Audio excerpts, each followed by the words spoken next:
Hello, good morning and good afternoon. Today I have come with a new concept that is a theory. It is Marxist theory, exploring literature through a Marxist lens.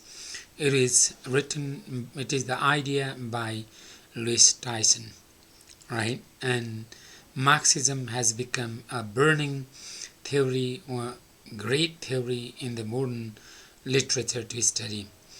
When we look about the literature through the interpretation of Marxism, through the lens of Marxism, we try to find out the class struggle between the rich and the poor, between the haves and the have-nots, between the bourgeois and the proletariat, between the resource holders and the resource not getting properly distributed to the poor. And it is the class conflict, and this Marxism tries to find out how the class conflict is there depicted in the literature, especially realism or realist fiction is the main focus of Marxist ideology to know, because in realism the social reality, the material reality, historical realities can be reflected in literature. So when we see the literature and analyze the literature through the Marxist lens, we try to know the distinction between the poor and the rich, how the conflict is taking place in the society, how the modes of productions are inequality between the rich and the poor, and how the poor people are being united to topple down or overthrow the rich people, right? This is the idea of Marxism. Students new to the study of critical theory often ask why we should study Marxist criticism, not because the communist bloc in Europe has failed, but because this communist bloc has been failed. And why to study, right? There has never been any Marxist society on earth except China and North Korea.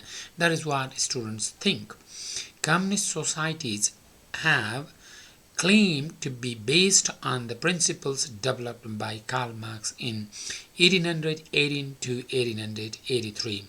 But a small group of leaders controls the money and the guns through physical intimidation with fear and frighten them.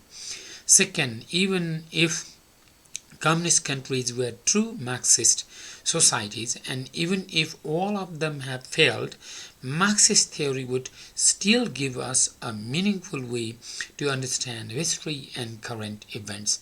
It means even if the students feel Marxist theory is meaningless, Marxism is useless to study, but it gives a meaningful way to understand the history and the current events and the society and the social conflict. That is why it is better to study Marxism to know the history and the events, right?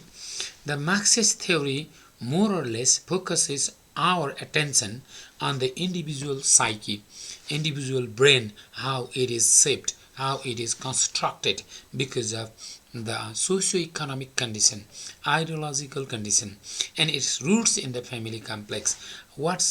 In what type of family the person, individual is brought up, and his psyche is shaped, his brain is shaped. That is the study of Marxism.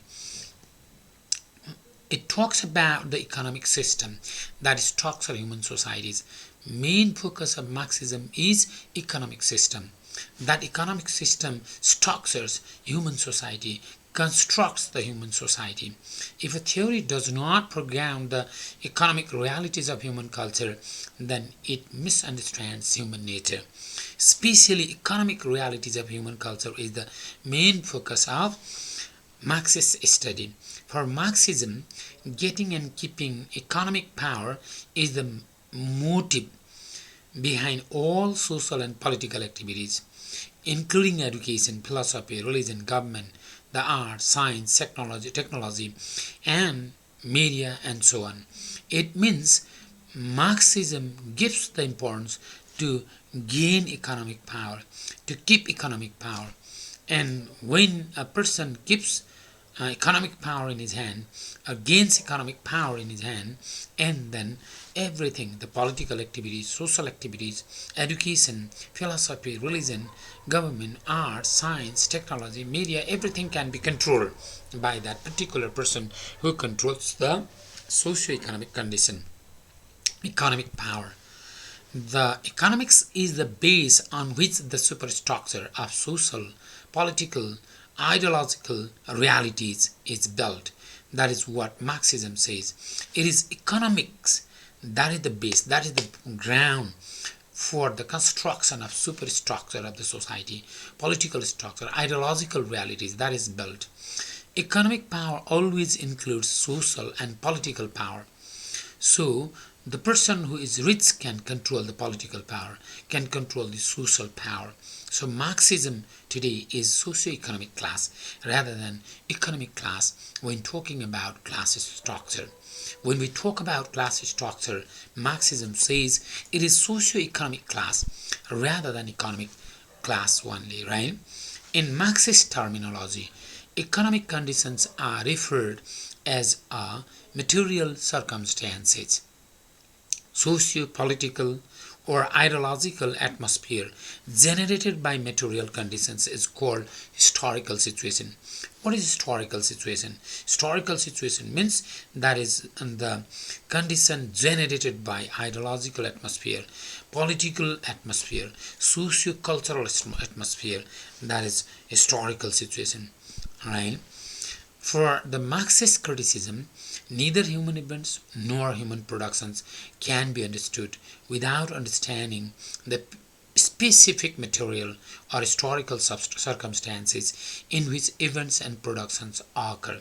That means to understand Marxism, to understand human nature, to understand human productions, to understand human events, it is essential to understand specific material and historical circumstances where or in which events and productions generally take place. In this sense, all human events and productions have specific material or historical causes, right? The exact condition cannot be understood in abstract form. That is the ideology of Marxism. So, Marxist analysis of human events and productions focuses on relationships among socio-economic classes and in the distribution and dynamics of economic power. That is the Marxist claim. From a Marxist perspective, differences in socio-economic class divide people in ways that are much more significant than differences in religion, race, ethnicity, and gender. That means differences in socio-economic class is much more important than the differences in religion, science, ethnicity, and gender, because differences in socio-economic class constructs the real social structure, real social position. It is about the conflict. Marxism is about the conflict between the haves and the have-nots, between the bourgeois means those who control the world's natural, economic, and human resources, and the proletariat. It is the conflict between bourgeois and proletariat. Proletariat means the majority of the global population who live in substandard conditions and who have always performed the manual labor. They are working in mining, they are working in factory, they are working in digging the ditch, they are working in construction of the roads, building of the roads, railways. They feel, and their labor, their endeavor, the profit does not come in their pocket, but that profit goes into the pockets of the rich, is the claim of the Marxism, right? Marxists always think that proletariat people, poor class people work, they labor a lot, they work just physically, mentally, especially manual labor, and in the factory, in the construction sites, and their function of work does not make them rich. Rather, it makes rich to the rich people. benefit only to the goes to the rich people. Unfortunately, proletariats are not recognized. They are recognized only to the last, because one laborer may be working in a factory, maybe his name is or her name is not identified in the production as a laborer in the goods that he or she has produced. The honor, the bourgeois, the capitalist is recognized, but the proletariat, working class people, are not recognized in the society. Right? The Marxists believe that the proletariats will one day develop a class consciousness. This is the belief of Marxism, needed to rise up in a violent revolution against their oppressors and create a classless society. This is the belief of Marxism. Marxists believe that one day, working class people, poor class people, proletariats develop a kind of consciousness in their brain, and they think that they need to rise up in a violent revolution against the oppressor, means capitalist, against the rich, and this should create a classless society. There should be no class between the rich and the poor, according to the Marxism. Then the power structure would radically be changed. It is the class struggle between the rich and the poor. Marxism is the class struggle between the rich and the poor. It is the conflict of the economically powerful and economically the poor people. The literature is produced on the basis of oppressor and the oppressed condition of the society. So literature depicts the real picture, how the poor are oppressed, suppressed, exploited, and how the rich are oppressing, suppressing, and getting the benefit of their exploitation by the work, by the labor of the poor. This is the custom, this is the system of Marxism. Now, a writer has classified the system, class system in America, and it is very difficult to just classify the class system in America, because America has different types of class system, but the workers and the wage earners seem to be equal, right? It has become difficult in the United States to clearly place people either in the bourgeois or the proletariat, either in the rich class people or in the poor class people. For example, the person who employs several workers in a small family-owned business, but whose yearly in profits are less than annual wages of a salesperson working for a big corporation. It means the person who has the business, his family-owned business, small business, who has given a lot of job opportunity for the workers, but his annual income is not more than a salesman working in a big corporation. So is that person who provides the job is a bourgeois or proletariat? Who is bourgeois? Who is rich? The salesperson or the person who has his own family business? In other words, some workers earn more than some owners. Owners are not so capitalist. Workers are richer in their annual income. There is no distinction between owners and wage earners. So it has become more difficult to classify bourgeois and proletariat in American class system. American social structure is classified in 5 categories. They are the homeless. First category is homeless. Homeless means those people who have few material possessions and little hope of improvement, right? And the poor, second class is poor. Poor means those who have limited educational and career opportunities, and they keep them struggling to support their families and living in a fear of becoming homeless. They are always in the fear of becoming homeless, right? The third class is the financially established. Those who own nice home, cars, and can usually afford to send their children to college. They are called financially established. and the well-to-do means rich people. Those who can afford 2 or more expensive homes, several cars, luxury items, they are well-to-do people. That is the fourth class of this system of America. The extremely wealthy, that is the fifth class, those who are the owners of large, well-established corporations, for whom money is no problem whatsoever. They have personal airplanes, they have buildings, and they have yachts, ships, and so many things. In other words, these 5 classes can be even called as, grouped as America's underclass, lower class. Underclass means homeless, lower class means just poor, and middle class, right, financially established. Upper class means well-to-do, and then aristocrats means extremely rich people. This is how American social structure is classified into 5 groups. The members of the underclass and the lower class are economically oppressed. They are suppressed, and they suffer the ills of economic privatization, right? They are hardest hit by economic recessions, and they have limited means of improving their personal lot. They are very poor, they are helpless, they cannot do anything to improve their life. But the members of the upper class and the aristocracy are economically privileged. They are strong, good enough, they enjoy luxurious lifestyle, and they are least affected by economic recessions, and they have a great deal of financial security that is called upper class and aristocracy. The middle class people are both economically oppressed and privileged also, because their lifestyle is better than that of those classes below them. Alright?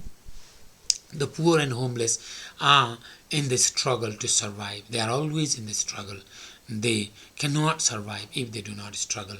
The poor are oppressed even more effectively by ideology. Right? Now, what is ideology then? What is the role of ideology? For Marxism, ideology is a belief system, and all belief systems are products of cultural conditioning. Alright? For instance, capitalism, communism, Marxism, patriotism, religion, ethical systems, humanism, environmentalism, astrology, karate are all ideologies. The critical theories are all ideologies, right? It is natural for men to hold leadership positions because their biological superiority renders them more physically, intellectually, and emotionally capable than women. This is a statement of sexist ideology, of function of nature, rather than the product of a social cultural belief. This men are especially strong, powerful, physically powerful, intellectually, emotionally capable than women is the sexist ideology, right? And that's why men should become the ruler, not the women. That is a sexist ideology. Every family wants to own its own home on its own land is a capitalist ideology, because individual wants to make his or her own home, right, in his or her own land. That is called capitalist ideology, right? Marxism acknowledges that it is an ideology, and it is the ideology of material and historical circumstances and of the repressive ideologies that serve to blind us to subservient to the ruling power system, right? For example, the middle class tends to resent, means hate, the poor, because so much middle class tax money goes to government programs to help the poor. So middle class are always hostile to the poor. They do not love the poor. They think that middle class people are giving lots of money to the government from the tax to help the poor. However, the middle class fails to recognize two important socio-economic realities. First is wealthy people are in the power to decide who pays the most taxes. Rich people are more richer than those middle class. They are paying more, and the money how the money will be spent. In other words, it is the wealthy who make the middle class support the poor. Rich people support the poor, but middle class do not recognize it. The poor receive but a small portion of the funds unmarked, earmarked for them, because so much of it goes into the pockets of the wealthy who control our social services and the middle class employees who administer them. It means poor do not receive more money in their wages, right? The ideology blinds the people, blinds the middle class by the belief in the American dream, which tells them that financial success is the outcome of hard work. American people believe that someone is rich, that is because of his hard work, outcome of hard work, result of hard work, right? It is said that some people are poor because they are lazy. This is the belief, right? If people work hard, they become rich. If people do not work hard, if they are lazy, they are poor. This is the belief, right? It is natural to want to get ahead, to want to own a better house and wear better clothes. It is natural. It is to have better than others. Have and getting better is the belief in the competition as a natural mode of being. It is natural for everyone. Everyone wants to be better, having better than others. This is a competition. Marxist analysis reveals that the American dream is an ideology that supports the socioeconomic inequalities of capitalist countries where the industries are privately owned. So Marxism is against of privately owned industries, factories, and they say that Marxists say that socioeconomic inequality is the result of capitalism. In other words, the success of the American dream rests on the misery of the many. That means many people are in the misery, in the poor, poverty, in the trouble, in the struggling condition, and it is because of their suffering, their misery, other people are successful. It is the power of ideology that has blinded the people to the harsh realities to mask. This ideology makes the people blind.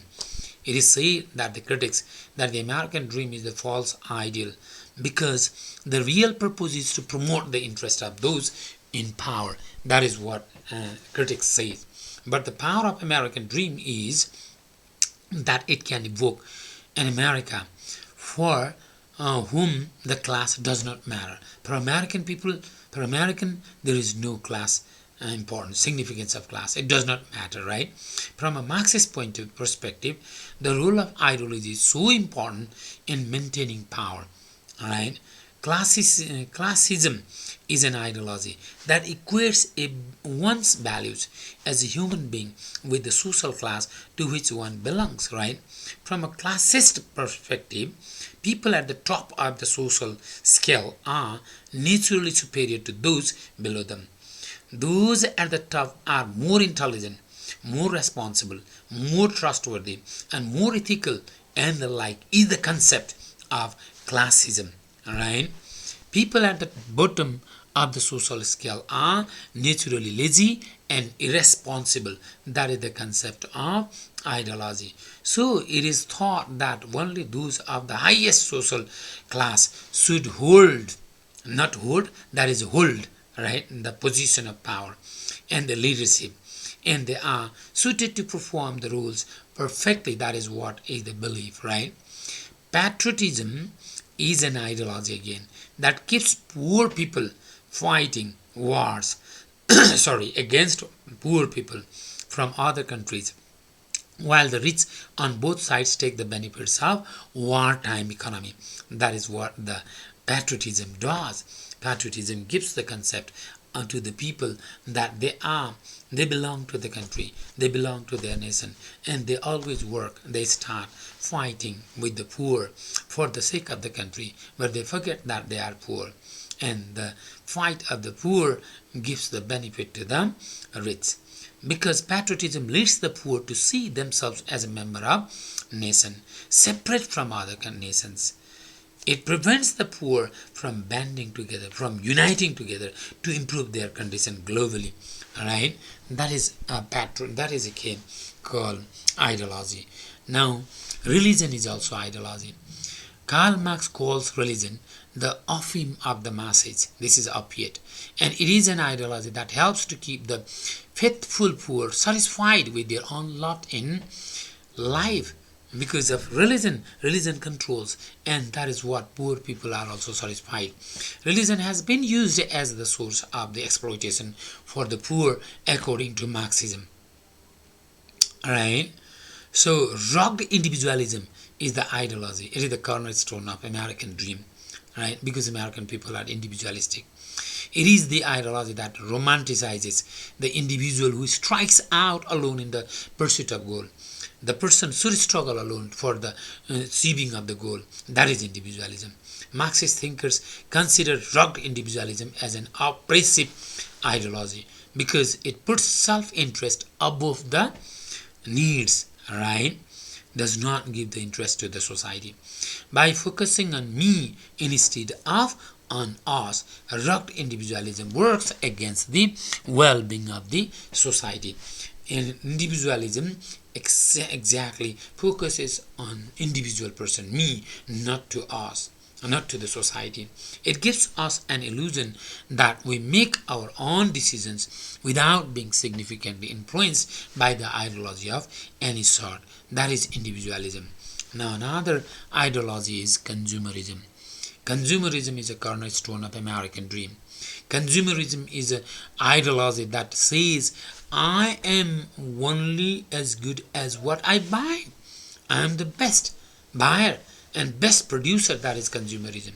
It is the ideology of manufacturing, producing, making the products and selling the products to the consumers.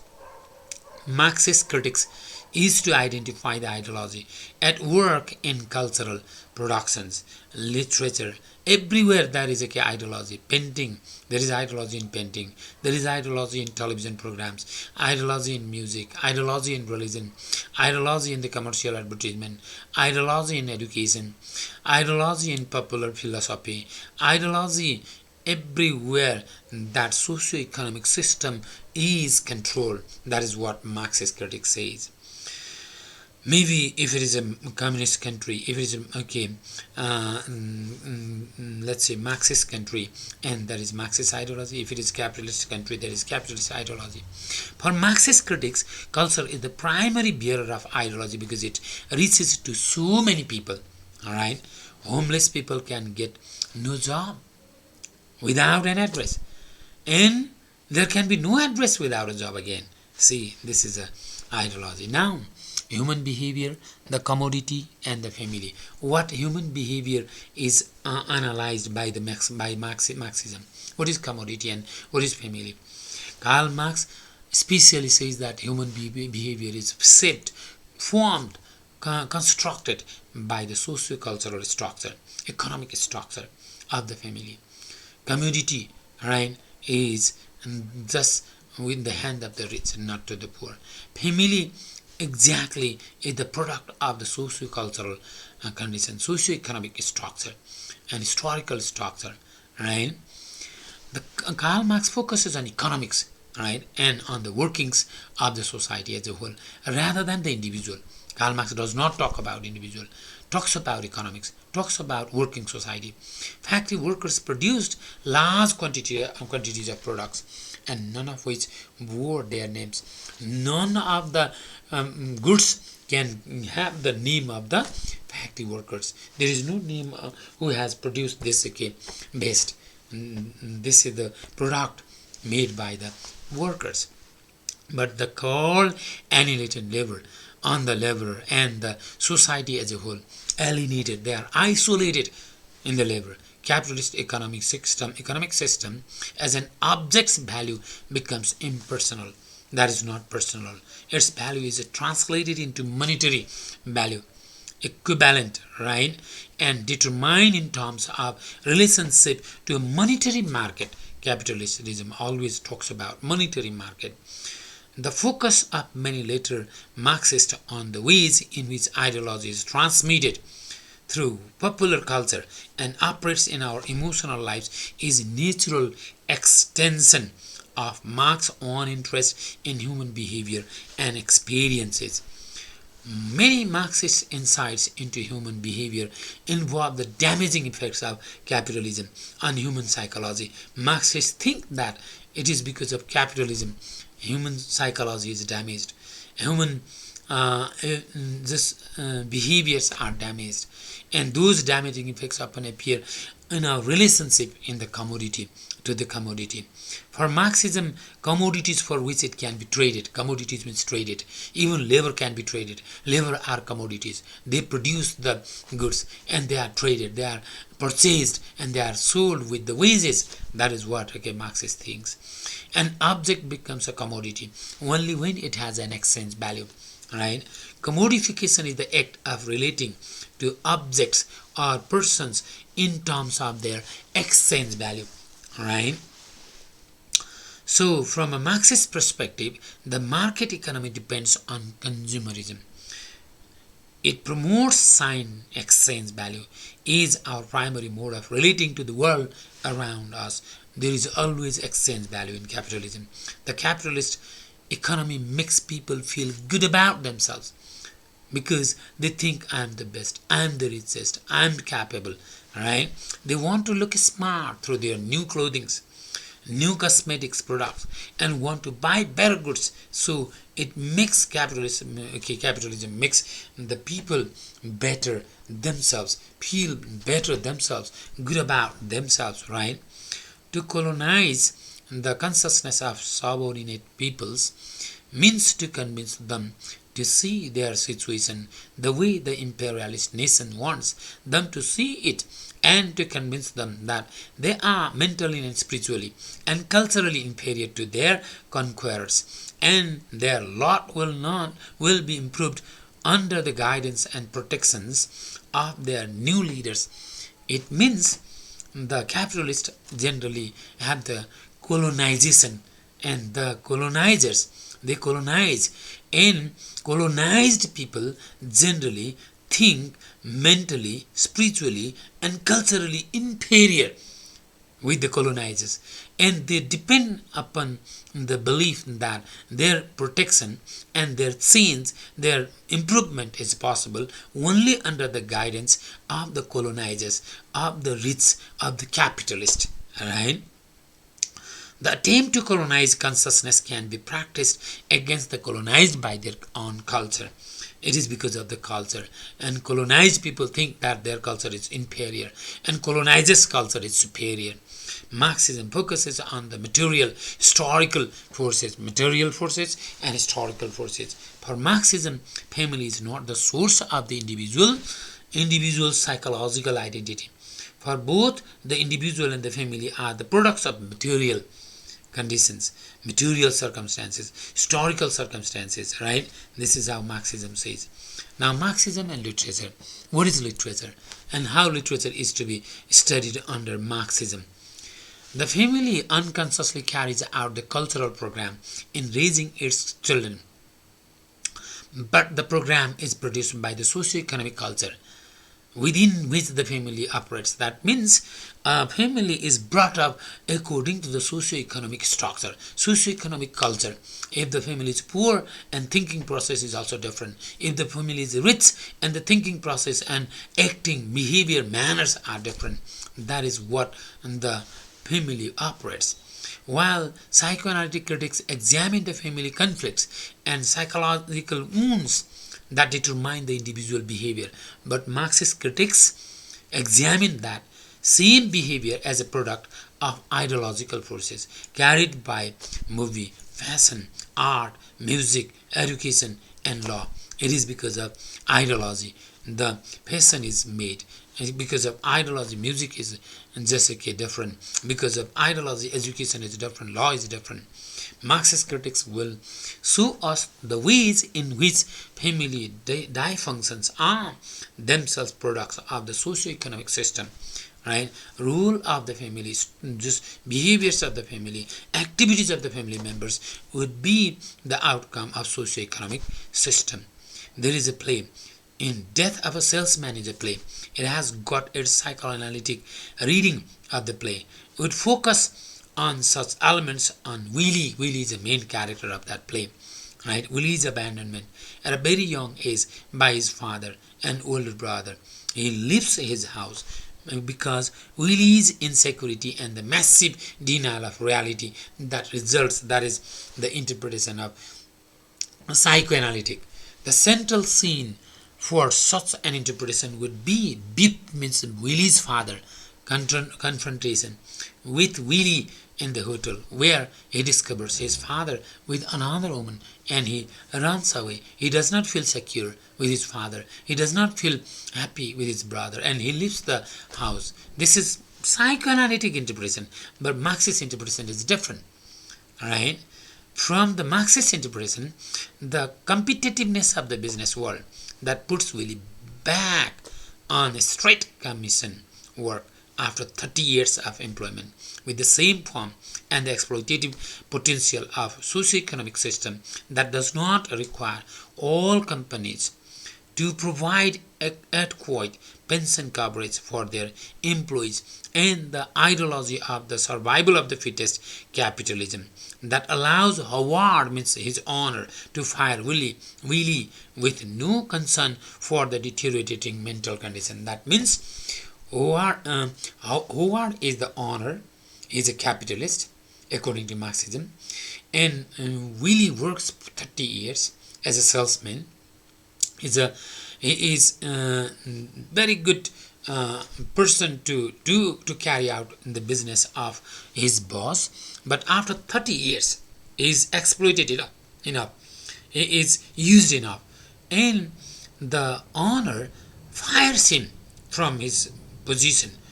And doesn't, why? Because if he fires all his employees, he does not have to give adequate pension coverage to them. And this is the ideology of capitalism. And he does not think about Willie's mental condition that is becoming bad, worse. So capitalism generally thinks about the competitiveness of the business world, does not think about the individual, does not think about the real life of that Willie, thinks about the commission of the work, does not value his 30 years of work. He is exploited, he is used, but he is not given importance. That is what the capitalism does, is the analysis of that the play, The Death of a Salesman, by Marxist point of view. Howard fires Willie, telling him to turn to his sons for financial help, but does not give any importance. The American dream is good for capitalist economy, but it sacrifices the well-being of the many individuals who do not achieve it. Right? There is a great deal of disagreement among Marxist theorists and literary critics concerning the relationship between ideology and psychology. For Marxism, literature does not exist in some timeless. It is not timeless. It is not aesthetic realm. It is not an object to be passively just contemplated. But what it says, it is the product of socio-economic structure. It is the product of ideological condition of the time. It is the product of the conflict of the society in which it was written. Human beings are themselves products of their socio-economic and ideological environment. That is the interpretation of Marxism. Authors cannot help but just they can create the works and they embody the ideology in some form. Literature grows out of the real material, reflects the material historical conditions that creates at least two possibilities of interest to Marxist critics. The literary work might tend to reinforce the reader to the ideologies it embodies, or it might invite the readers to criticize the ideologies it presents. For some Marxists, realism is the best form of the Marxist proposes because it clearly and accurately represents the real world with all its socio-economic inequalities and ideological contradictions. Realism reflects the real picture, social picture, and inequalities, ideological contradictions, socio-economic conditions get automatically reflected in realistic fiction. So it is the best proposed to study in Marxist analysis. Marxist fans of realist fiction often have been inclined to reject non-realistic. They do not like it. Experimental fiction of being inaccessible to the majority of readers. They do not like it. In the play Death of a Salesman is a play, Willie suffers at the hands of his employer, and it shows us that the contradictions inherent in capitalist ideology, which promotes the interest of big business at the expense of the little man who has bought into or into capitalist value. Man is very little. He is used. He is only taken as interpreted as a capitalist value. The play is written in the form of tragedy because death of a salesman, it is the topic, and in fact he is not dead. That salesman Willie is not dead really.